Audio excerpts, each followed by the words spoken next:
Okay, so we move on to the neck, and I check for swelling, any lesions, symmetry, and for masses. Great. Now let's test the range of motion. Okay, can you turn your head to the right and touch your chin to your shoulder? Okay, and turn your head to the left, chin to the shoulder. Okay, back towards me.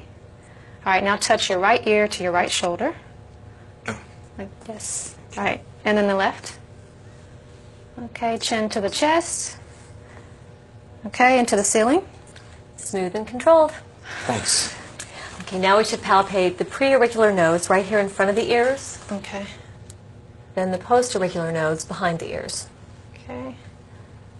Checking for swelling, tenderness, or hardness. Does that feel okay?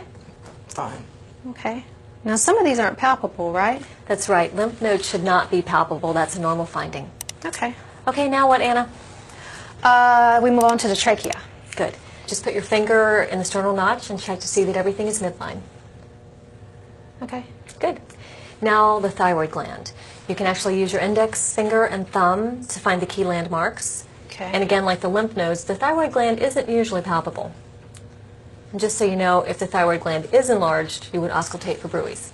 Okay, so I will use the bell of the stethoscope for that, right? Yes, the same as with the carotid arteries. We place the bell directly over the artery, but before you do that, palpate the carotid arteries. Okay, so one at a time? Mm-hmm. Bilateral palpation may reduce cerebral blood flow. Okay. All right, I feel both of them. Okay.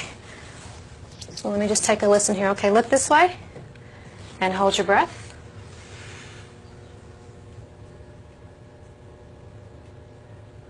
Let it out. Let me check the other side. Hold your breath.